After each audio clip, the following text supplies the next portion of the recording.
He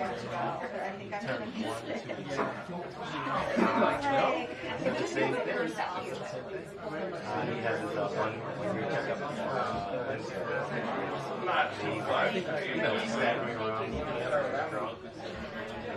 babbling on bird calls. Hello. Hello. Happy Monday. Hi, everyone. It's like a lot of empty seats back there. It's August. Okay, a couple of things for you at the top on what you all can expect this week. President Biden spoke today with France, Germany, Italy, and the United Kingdom to discuss the situation in the Middle East and ongoing efforts to de-escalate tensions and reach a ceasefire and hostage deal in Gaza. And as I was walking out, I believe that readout, the joint readout, should be in your inbox. So obviously you'll have that for all of to review.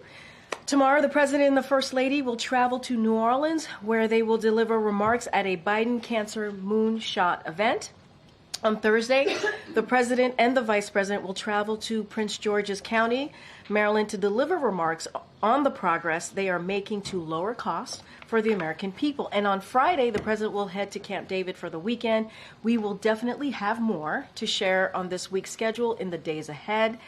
And one thing that I wanted to say, because we've all been watching these last 2 weeks, today we want to send a heartfelt congratulations to all the American athletes who made us so damn proud, as the President said, at this year's Olympics, bringing home an impressive 126 medals, including 40 gold medals.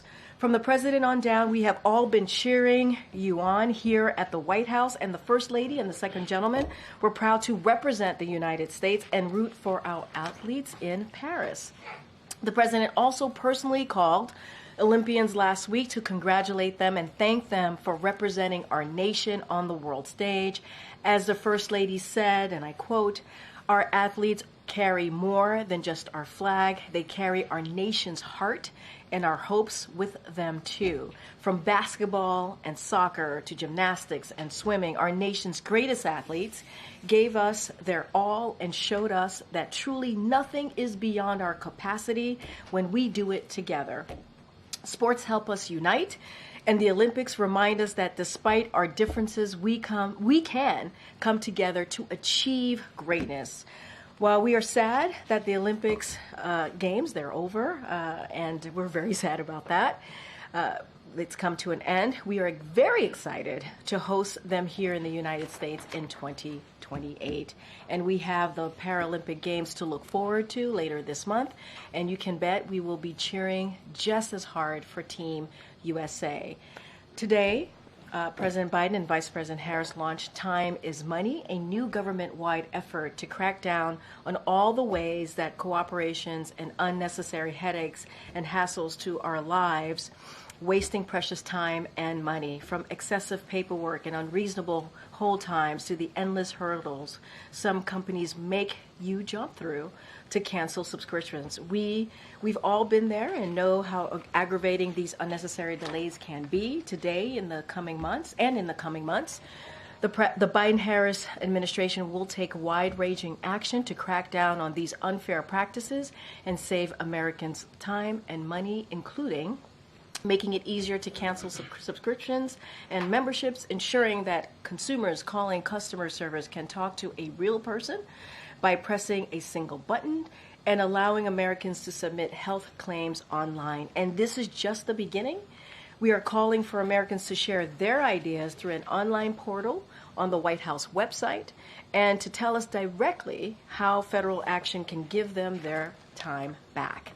Americans are tired of being played for suckers, and President Biden and Vice President Harris will continue to use every tool available to protect Americans from corporate greed and practices that hit people in their pocketbooks. With that, Zeke, what you got? Thanks, Karine. Over the weekend, Vice President said she followed former President Donald Trump in saying she would support a proposal that would not tax distinct wages. If similar bill made its way to the President of the United States, President Biden, would he sign that? Because that's not something he's he's Yeah. embraced before. Oh, absolutely. Look, this is something that the president supports. He supports eliminating taxes on tips for service and hospitality workers while also raising minimum wage and preventing the wealthy from gaining the system. And if you think about what the president has talked about the last 3.5 years, making sure that we have an economy that works for all, not leaving anybody behind, an economy that's built from the bottom up, middle out, the president has been fighting, and the vice president is fighting to do just that. Think about raising the minimum wage, which the Trump administration, they blocked. Cut taxes for workers and families after Trump gave a $2 trillion tax cut skewed to billionaires and big corporations. Defend overtime protections for millionaires, millions of workers whom the Trump administration left behind. Ensure workers have the freedom to join a union which the Trump administration undermined. You hear it talk about Maganomics and what the GOP is for. Therefore, giving tax breaks from billionaires and corporation. They want price gouging. That's what they want to see. They don't want to protect American workers. They give, again, more tax to billionaires and corporations. That's what they've been talking about over and over and over, raising taxes for working people. That's not what we're about, and we're going to continue to do just that in the next 5 months. I think so. With the topic, the VP's team has also said she's going to be rolling out some additional policy this week. Given the president's endorsement of hers, is it safe to say that anything that she would put forward along these lines that also would have the backing of the president? You can certainly say, or I can say, that they are partners in this, so they believe and certainly on the same page when we think about the economy, when we think about health care. They have to work through what their policies, ideas are, but the last 3.5 years they've been in sync. They have been certainly on the same page, and I presume that will continue from here. And just essentially, a week from today, the Democratic convention gets going in Chicago. That was supposed to be where the president was going to be the star of the show there, accepting the renomination of his party. That's not the case anymore. What is his involvement going to be in that convention? How much time does he plan to spend in Chicago? Yeah. When does he plan to speak? So look, I'm not going to get ahead of the Democratic National Convention to make their announcements on speakers next week. I think Americans will be very excited. I think he will have his moment as well. They will be very excited to see him, and so he's certainly looking forward to that. I'll let the DNC convention obviously make the announcement. The president will indeed speak next week. Again, he's looking forward to it. He's looking forward to, as he tends to do, speak directly to the American people, talk about the moment that we're at, the stakes, what's at stake, and continue to talk about an issue that is incredibly important to him, which is unity, making sure that we're unified and we continue to do the work that the president has been successful in doing in the past 3.5 years. Either when the vice president accepts I don't have anything else to share about his schedule next week. He will certainly speak at the DNC convention, and I think there'll be a lot of excitement and a lot of, I think folks are going to be, again, excited to see the president next week. Thanks, Karine. Just to bounce on the previous question, yeah. Trump was the first to endorse eliminating taxes on tips. He's accusing Vice President Harris of stealing his idea. So did she get this idea from Trump? Look, I'm not going to respond to a presidential candidate. I think their campaign could speak to that directly. What I can say is this president, this vice president have always had the backs of the working people, always. And you see that in the policies that they put forward, everything that we have put forward, historic pieces of legislation that are obviously now laws, are helping middle-class workers, are helping people in different communities that are normally, again, left behind. If you think about tax cut for workers and middle-class families, instead of billionaires and big corporations getting that tax break, raising minimum wage is something that we have talked about and done, ensuring workers can join a union. This is something that Republican officials themselves, they have opposed. So I think the question really is, if Republican officials, why didn't they? Why didn't they join the president and the vice president to support working families? They didn't. And so I think our record shows that, what we've done. Under this term, under this administration, the Biden-Harris administration, we have put working people at the center of every policy that we move forward with as it relates to the economy, health care, even climate change.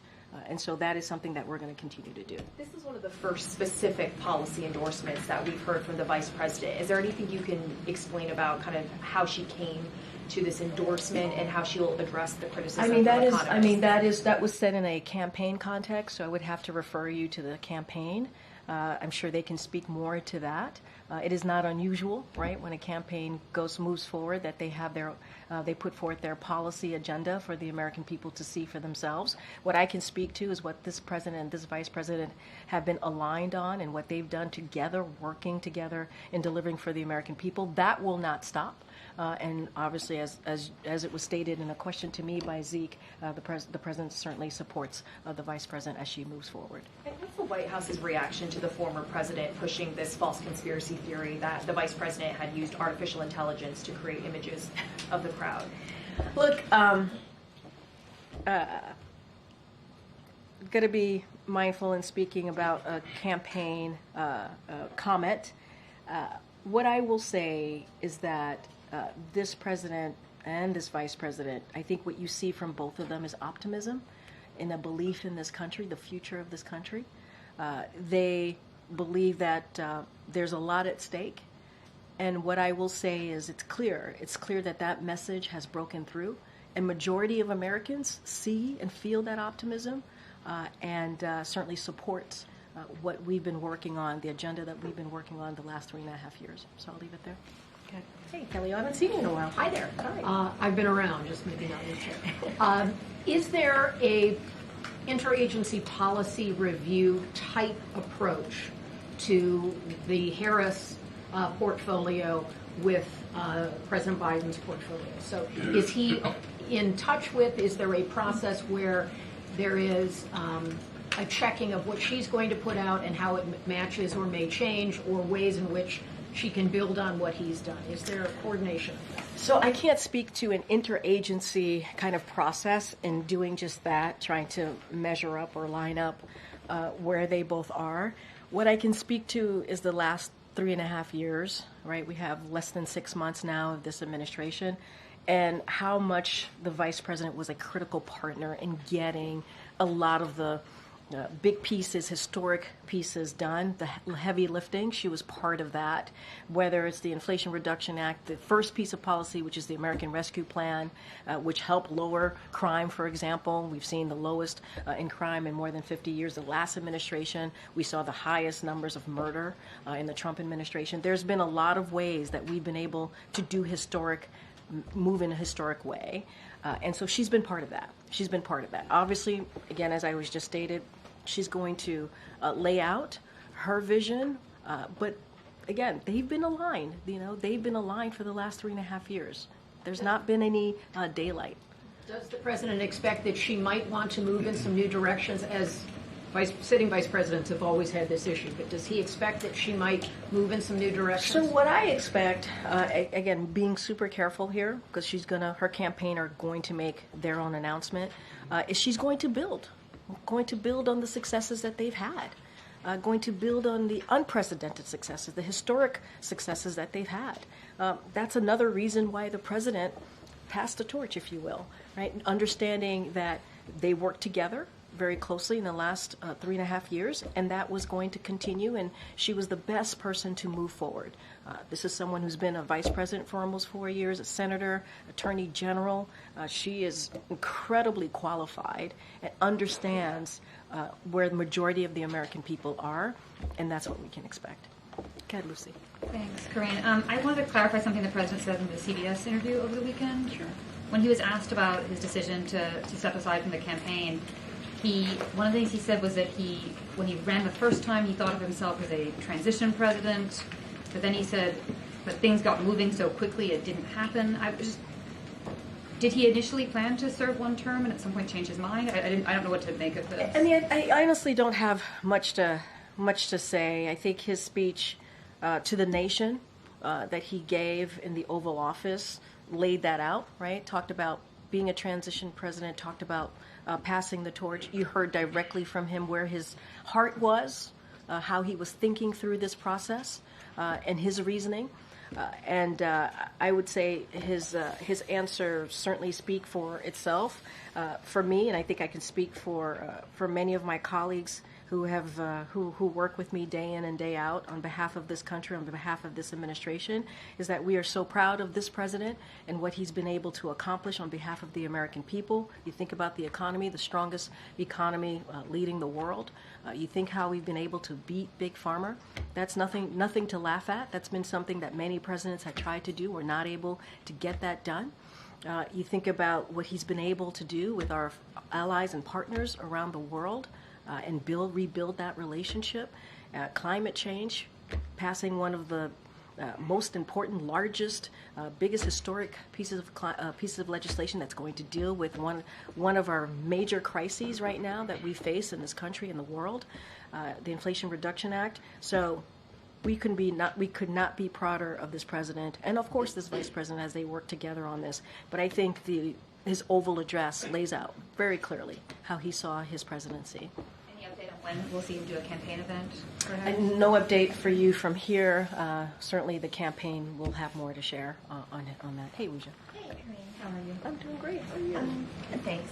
So following up on eliminating taxes on tips, is that an idea that the Biden administration considered at any point in the past 3.5 years? What I can say is the president supports it. And what I can say is obviously the president and the vice president, very much how I answered the earlier question, is that we have always put at front and center making it easier, giving American families a little bit more breathing room, something the president says very often. And we've shown that. We've shown that in the policies that we've laid out. And, not going to go into what the former president said, but, if Republicans truly cared about that, truly cared about hardworking Americans, they would have joined us on a lot of these proposals that we put forward. The American Rescue Plan turned the economy around, put shots in arms, checks in pockets. They didn't support that. The Inflation Reduction Act, Big Pharma, it's going to help lower costs, lower healthcare costs for Americans, lower energy costs for Americans. They didn't support that. And so this is a president and a vice president that is always going to have the backs of working people. He supports what she put forward recently, obviously, when she spoke recently at a campaign rally, and we're going to continue to do the work to raise minimum wage and make sure that we put working class people at the front and center. So it's a new idea. Obviously it's a new idea. I'm just saying that we support it, but we have been doing the work, right, for hardworking Americans to lower cost. And that is something you're going to see that on Thursday with both the president and the vice president when they make an announcement on other ways or other additional ways to lower costs. And then speaking of click to cancel, can you talk about how it will be enforced and whether there's an existing mechanism that would force businesses to comply? So I'll be able to get more information for you from our policy folks. I don't have anything to lay out on how the specifics that will work out. Thank you. Hi, Karine. Hi. I have a legacy-related question. Yeah. Biden's talking about the cancer moonshot tomorrow. Yeah, He's talking about lowering costs on Thursday. This morning there were, talks on the Middle East. Has the president communicated what, in the next 5 months, what his priorities will be when it comes to things that he can accomplish over the remainder of his presidency? I mean, I would say if obviously you guys have reported and paid close attention over the last 2 weeks, you've seen some ways that the president wants to move forward in the next 5 months. When you think about the SCOTUS reform, right? He went to Austin, Texas at LBJ Library and talked about that, laid out his plan. You think about the announcement today, as you just stated. That was a very important announcement, and I think it's going to have a huge effect and be really important to Americans. And that's certainly what they want to see. Time is money. Obviously, is an important majority of Americans want to see. You'll hear from this president about lowering costs and the vice president on Thursday, other ways to lower costs. I won't get ahead of that. And then tomorrow, the cancer moonshot. I mean, those are initiatives that have been a key part, that have made up key parts of his platform and how he wants to deliver for the American people. That hasn't changed. The economy, healthcare, as you just stated, foreign policy to me. And so you'll hear more from this president as time goes by, and the American people, that's what at the center of everything that he does, making sure we deliver for them, give them a little bit breathing room, and deal with issues that matter to them. And that's what we have been doing. All of the things that I've talked about, not just today, many times behind this lectern, are issues that are majority of Americans care about it. Majority of Americans care about it. And so that's where we're going to be, where majority of Americans are. Go ahead, Jared. Oh, I'm so sorry. I have one more. Elon Musk is slated to interview Donald Trump tonight on X. I don't know if the president is going to tune in. Feel free to say if he is or not. But I think that misinformation on Twitter is not just a campaign issue. It's a America issue.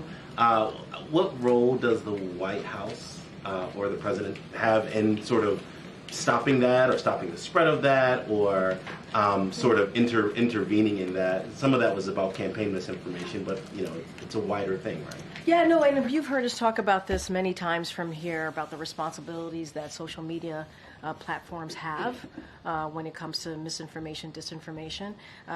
Don't have anything to read out from here about specific ways that we're working on it, but we believe that they have the responsibility. These are private companies, so we're also mindful of that too. But look, it is. I think it is incredibly important to call that out as you're doing. I just don't have any specifics on what we have been doing internally as it relates to the interviews. Not something that I'm tracking, and I'm sure the president's not tracking it either. Go ahead, Jared. Just curious about the Thursday event with the president and vice president are doing. Can we expect, because that's an official event, that's a policy event, Yep. Can we expect to see more of those kind of joint administration events between the president and vice president? Stay tuned. But I think Thursday's announcement is going to be really important. You're right. It's about lowering cost for the American people. It really builds on what this president and the vice president has been trying to do over the last 3.5 years as it relates to the American people. Stay tuned. We certainly will have more to share about his schedule, their schedule together in the upcoming days and weeks. I only ask because we haven't seen a lot of those sort of joint events. Usually they kind of branch out, flank out, and do those events separately. So what is the thinking? I think there's been a couple of times over the 3.5 years that the president and the vice president have had joint events. And I think very early on, the first several months, I remember them going to Georgia together. Obviously, they went there for an awful event that happened on the ground, a shooting. But they've appeared together many times. I know when it comes to Roe v. Wade, for example, they've appeared together for that. And there's been other times as well. I would expect that will be continuing in the last several months of this administration. And remember, yes, they do their own events and they crisscross the country, but they're partners in this, and they'll continue to do just that. Okay. We know a president's most valuable commodity is his time, and I wonder how is the White House, how is the president thinking about how he spends that time now that he's no longer running for re-election? I mean, look, SCOTUS. He went to Texas and talked about SCOTUS reform. That was an important way to spend his time. Tomorrow, cancer moonshot. This is an issue both the president and the first lady care about deeply. Obviously for important personal reasons to them. And so they're going to be together in New Orleans. You're going to see them continue to talk about lower cost. And so there's a map out there, I think, if you guys take a look at how he has been moving in the past couple of weeks. And let's not forget, he's had several calls with heads of states in the Middle East region. I talked about at the top of my briefing about to reach a ceasefire deal in the Middle East, and also a ceasefire hostage release deal, obviously, but also de-escalating the tensions. He spent his time doing that over the past 2 weeks and having those very important diplomatic conversations with those heads of states. So I think if you just look at what he's been doing, it's very clear what this president cares about, is focusing on, and it's all at the center of that, as I answered and my answer to one of your colleagues, is certainly the American people. Whether it's national security, domestic, the center of it is the American people. And on the DNC, how is he viewing his role next week? Look, it's going to be mindful because it's a political event, but it's an event that he views as very important. It's an opportunity to talk about the issues that he cares about. It's an opportunity to talk about unity. It's an opportunity to be in front of millions of Americans to talk about what we've done in the last 3.5 years. I'm going to be mindful because it is a political event, but the president's looking forward to it.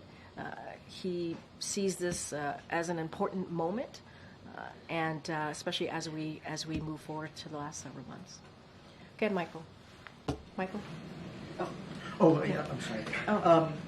I was going to ask a very similar question. I'm just curious if you could talk a little bit about what's going to be like for the president to be giving this speech, knowing that if things have gone a little bit differently, he would be giving an accepted speech for a second term. I mean, look, I'm just going to go back to the Oval Office address because I think that address really laid out in a very thoughtful, even personal way of how this president saw this moment. And, it was a selfless act. It wasn't about him. It was about the country. He said this, and he thought it was an important moment.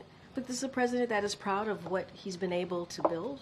I've talked about the strongest economy leading the world in a modern administration, and we're going to continue to fight to deliver results for the American people. That doesn't end.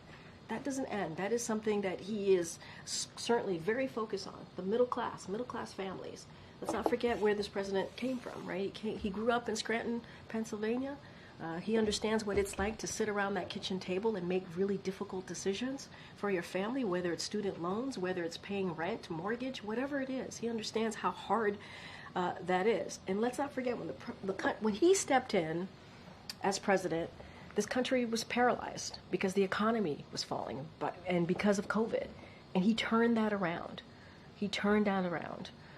Because of the American Rescue Plan, because of policies that he's put forth. And so I think that's important to note. And so he sees a lot more work to be done in the next several months. And his thought process and how he sees his decision certainly is in the Oval Office address that he made. And I think it's telling. I think it gives you a little bit insight of what he thought personally. Go ahead, Molly. Has the president started preparing for these remarks? Does he know what he wants his message to focus on? Is he going to work on them at Camp David? I think you could expect this president to focus on these remarks in the next several days, leading up to Monday. I think you can expect this president to take this moment. He understands this is an incredibly important moment that he will have next week at the Democratic National Convention. He's still very much the leader of the party, right? And he takes that very seriously. And he's also very proud of his vice president.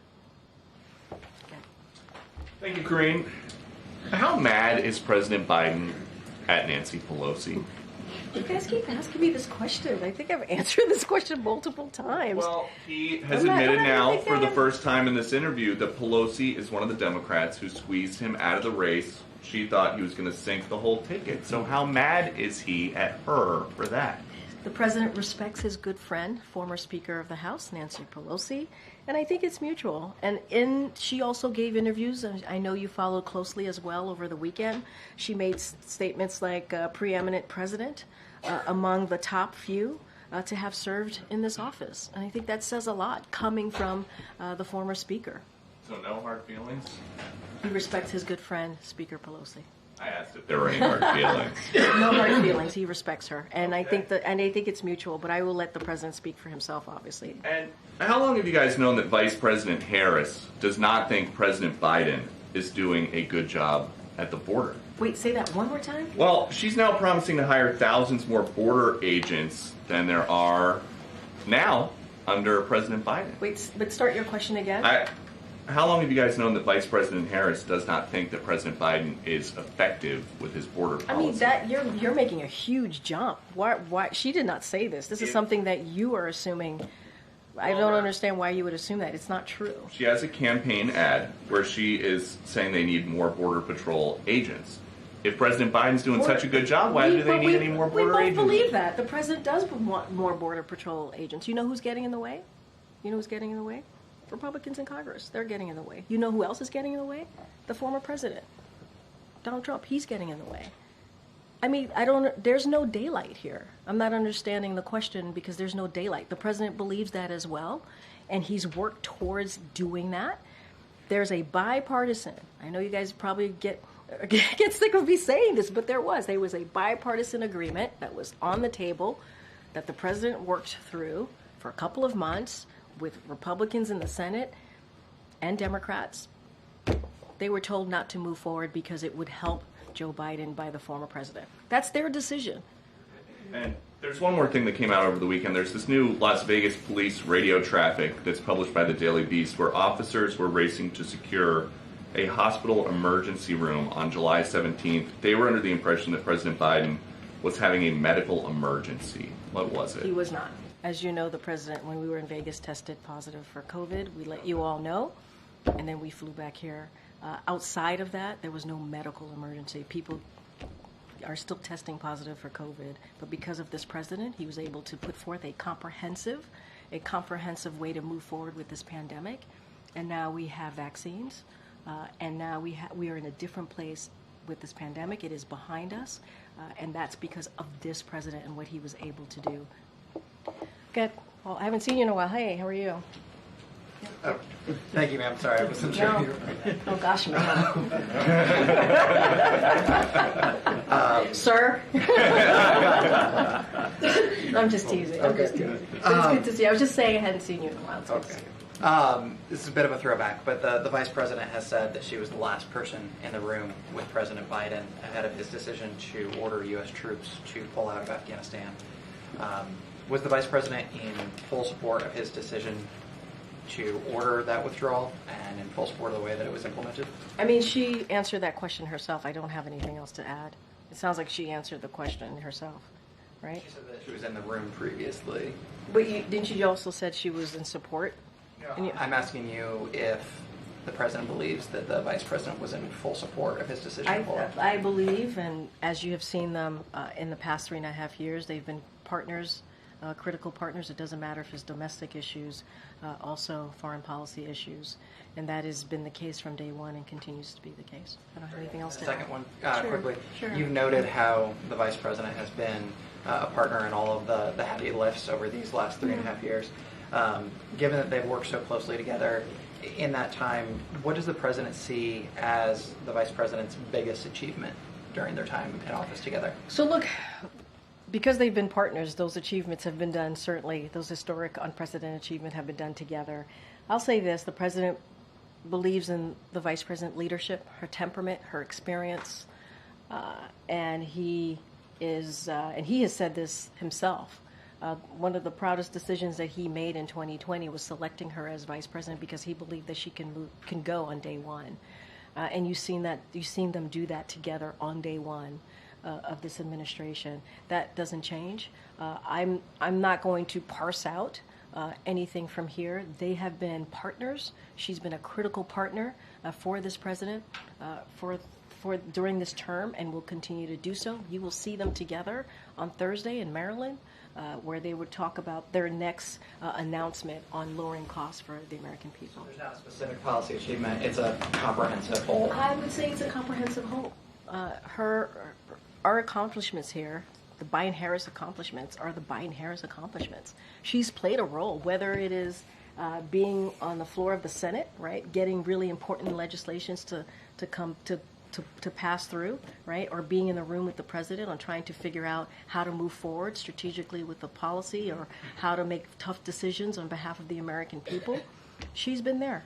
She has been there. These have been, and we've had, as you know, important moments, historic moments, and she's been a critical partner. Thank you, Go ahead, Lily. Thank you.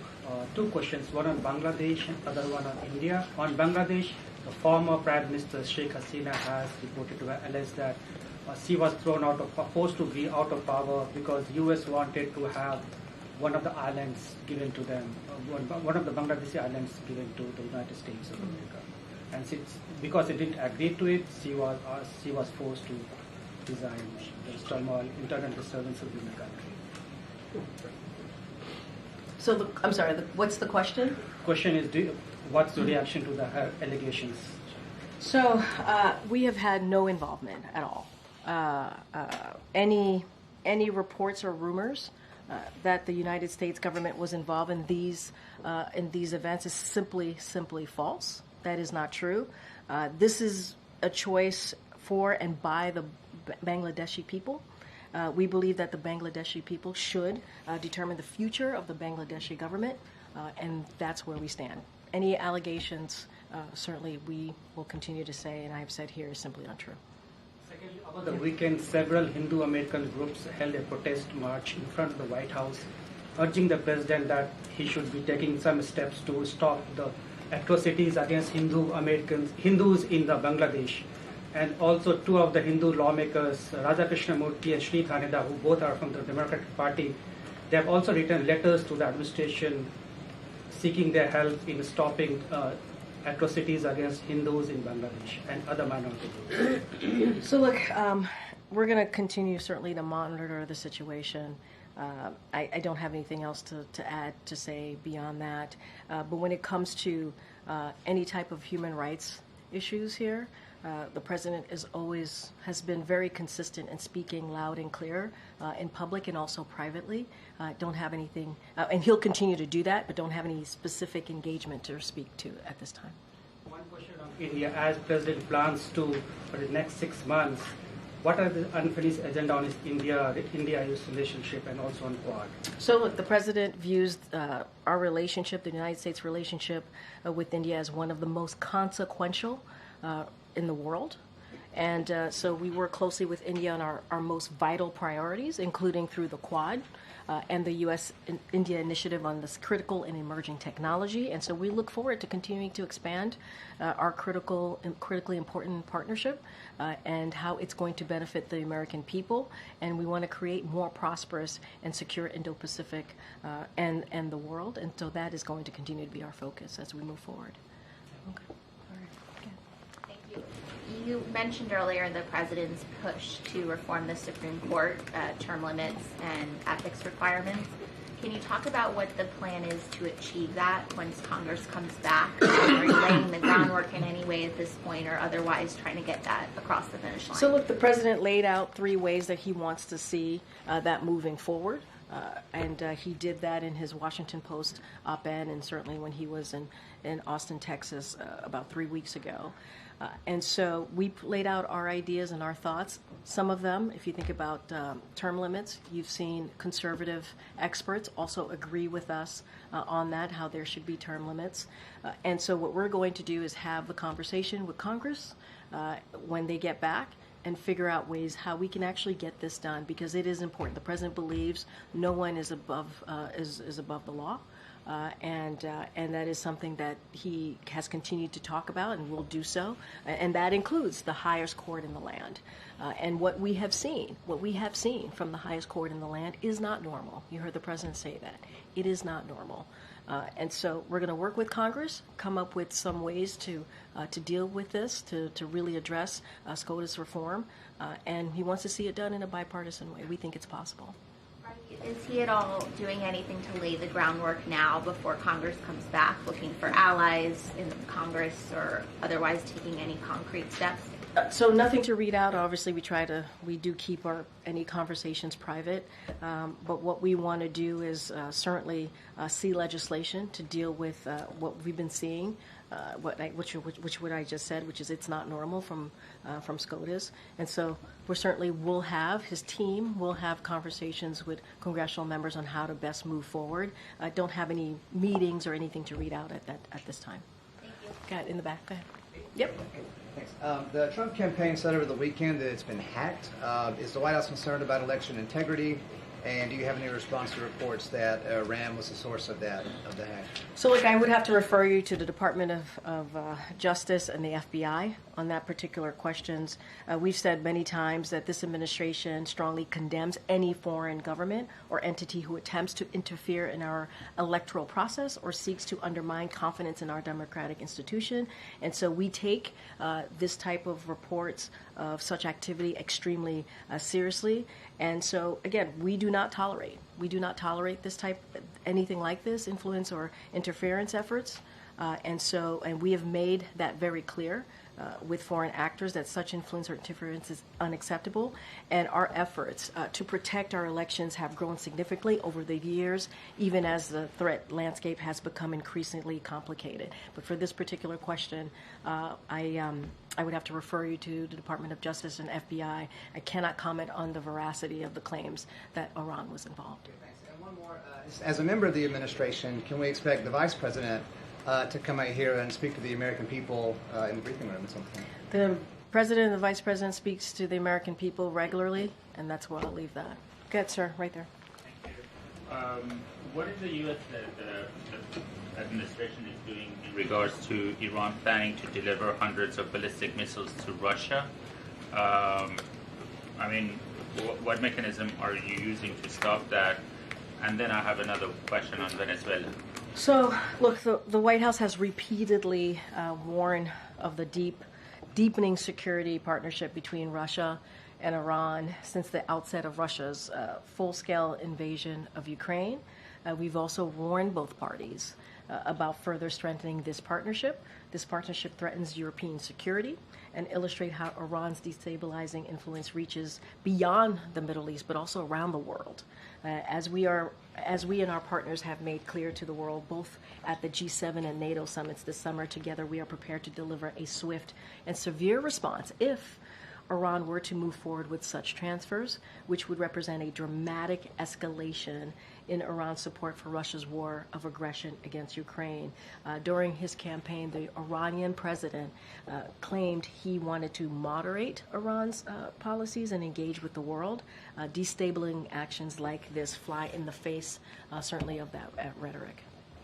Venezuela, there's a report by Wall Street Journal that the U.S. has offered Maduro and his close allies an amnesty in exchange for them leaving power.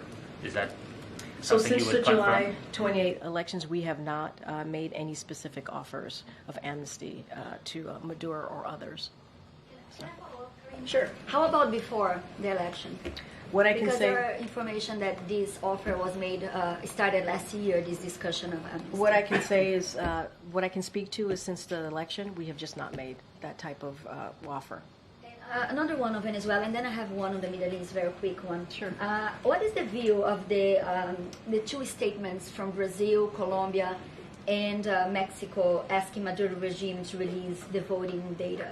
Is this enough, or you would like to see these three countries doing more? I mean, look, it's been 2 weeks after the elections in Venezuela. It is abundantly clear, right, to the majority of Venezuelan people, the United States, and growing number of countries, as you just listed, that Edmundo won the most votes in the July 28th presidential election, and Maduro must recognize it. We've said that, and we'll continue to say that. More than 80% of the voting tally sheets published by civil society and opposition corroborated by independent observers, and so we think Maduro must recognize it. Is this statement helpful? Is a good step? I mean, look, we certainly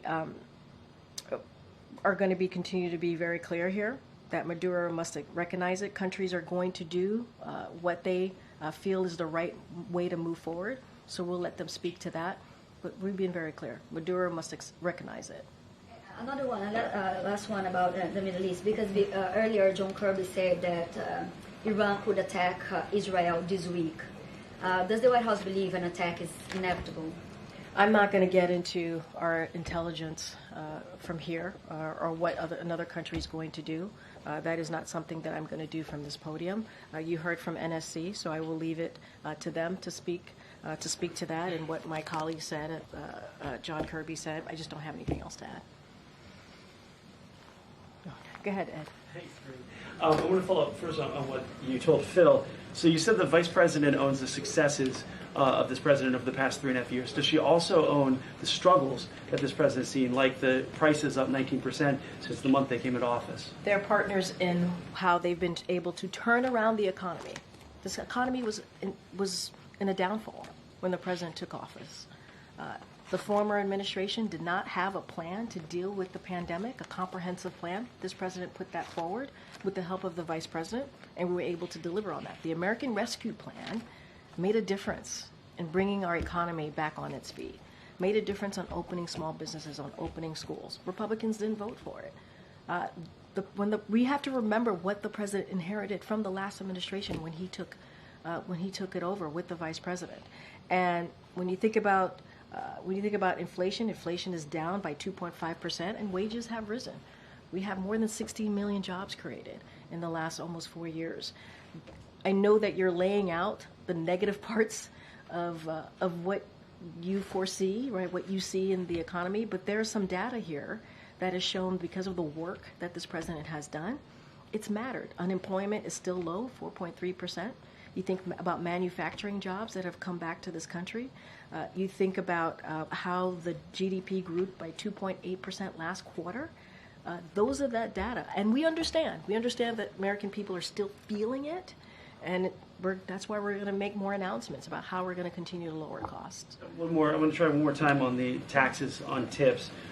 So why then have the president and vice president not talked about this over the past 3.5 years? So again, the president supports eliminating taxes on tips for service and hospitality workers. And at the same time, what this president and this vice president has been able to do is help raising minimum wage. There are things that the president and this vice president has done over the 3.5 years that has helped hardworking people that Republicans in Congress have opposed. I didn't even talk about them wanting to cut Social Security and Medicare. I mean, these are things that they have said that will hurt hardworking people. So the president supports it. This is part of the vice president's policy. This is something that we want to see happen, but we have done the work to make sure that hardworking people are not forgotten. Where were Republicans on this? But where were Republicans on this? And if they were so interested, right, if Republicans are now talking about this, and Republicans elected officials are so interested in getting it done, why didn't they pass it during the last administration? Why? Why not? So the IRS last month released their report saying, hey, this is how, if you have an extension for taxes, you can file taxes on your tips. The president's budget relies on the taxes from tips. So when did this idea come about? I don't have a timeline for you. What I can say is the president supports this. What I can say, even if you put this to the side, right, which is, again, the president supports this, the vice president supports this, the vice president has done the work to try to make sure that we put working people first. They have had the backs of the working people. Tax cuts for workers, right? Making sure that middle-class families are put first, not billionaires and corporations. That is something that they've been very clear about. Ensuring workers join a union, something that Republican officials oppose. And we've been very clear here. And why haven't Republicans joined us? They just haven't. They have not. Matter of fact, they opposed a lot of the policies that we put forth that would do just this. They opposed it. American Rescue Plan, Inflation Reduction Act, they opposed it. All right, everybody, thank you so much. I'll see you tomorrow. No, not tomorrow. We're traveling. I'll see you on the road tomorrow.